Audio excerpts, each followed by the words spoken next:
రామ చక్కని సీతకి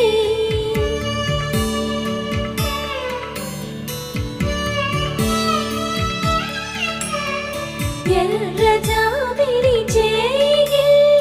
రాముడేడని అడుగుతుంటే